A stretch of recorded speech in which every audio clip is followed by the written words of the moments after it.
Aaron's one of the few people I know who are both profoundly analytical thinkers and also intuitive thinkers.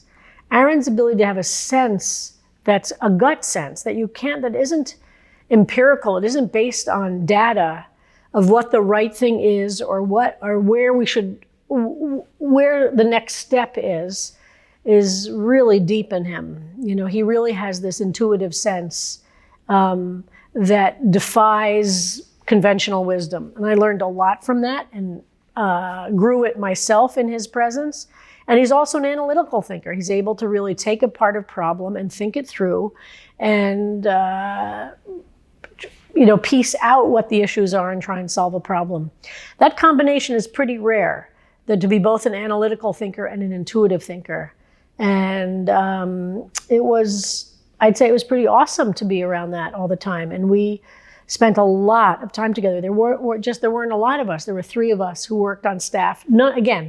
On staff means that's where we worked all day long, but none of us were paid. And it was completely a passionate commitment that we had.